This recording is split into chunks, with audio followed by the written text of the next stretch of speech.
In this video, for Chapter 1, Module 2, we'll continue talking about resting membrane potential.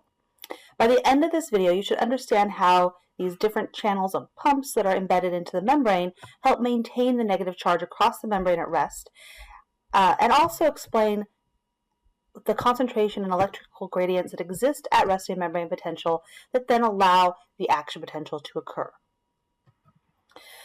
So just to orientate ourselves here we have that bilipid membrane. Here we have the cytoplasm. Here we have the extracellular environment. And it's really trying to show you kind of the idea that this is a three-dimensional unit, right? So it's showing you here a cross-section of that membrane, but showing you here out in other places we would still have other proteins embedded into the membrane. And so in this cross-section, we have all of these different channels and pumps are all just proteins embedded into the membrane. And the ones that we're going to be talking about the most are gated channels, at least in the next couple of chapters, are gated channels. And here we see this gated channel in a closed position. And what opens it is either going to be the charge across the membrane changes, or something binds to it and opens it. And so, again, it's important to remember that these are all proteins embedded into the membrane. So this one, when it says it's always open, would be considered something like it's called a leak channel. We're not really going to discuss those in any detail, but I'll refer to them slightly. So all of these channels and pumps allow specific ions or proteins to pass through the membrane. Because remember, the goal of that membrane is to keep the extracellular space separate from the intracellular space. So we have to have these channels and pumps, which again are just proteins embedded into the membrane, to allow specific ions or proteins to pass through. And again, the one we're going to talk about the most is going to be these gated ones. In this chapter, we're going to talk about voltage-gated channels, and in the next chapter, we'll talk more about other types. So again, the different types of channels that we have those that are always open, those leak channels. We have voltage-activated, and we have ligand-activated. And in this chapter, when we talk about resting membrane potential and the action potential, we're talking about voltage-activated channels or voltage-gated channel, which means that they open and close depending on the charge across the membrane. So remember, when the membrane is at rest, so resting membrane potential, sodium channels are closed. So those voltage-gated sodium channels are closed at that minus 70 millivolts at resting membrane potential. And that's what's shown here. They're closed tight. No ions can flow.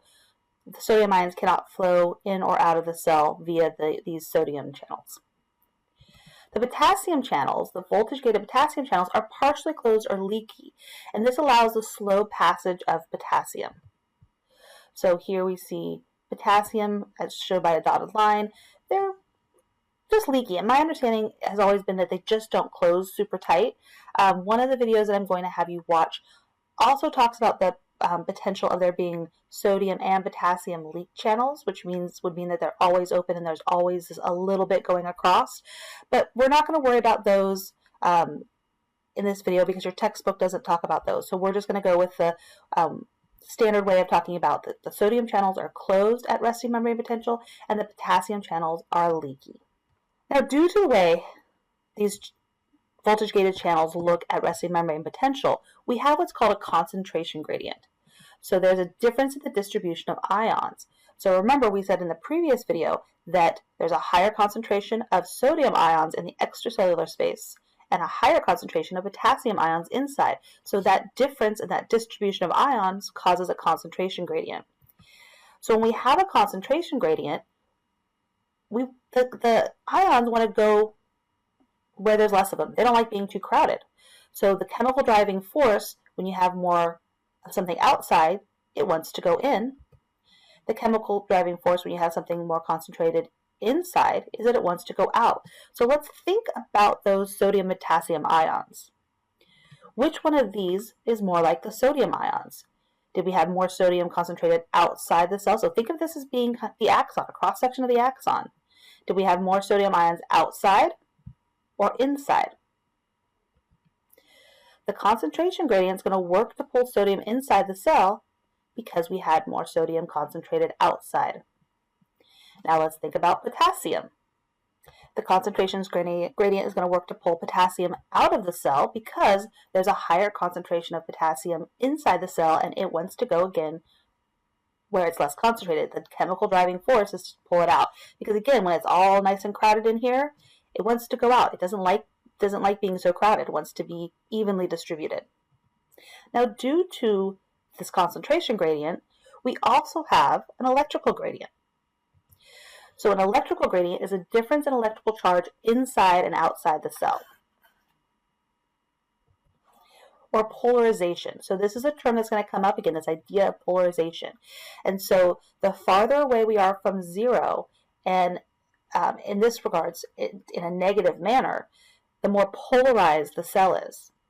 So this polarization or electrical gradient, think about sodium and potassium. We look up here, they're both positively charged, but we said the inside of the cell relative to the outside was negative. So that was it's negatively charged inside the cell.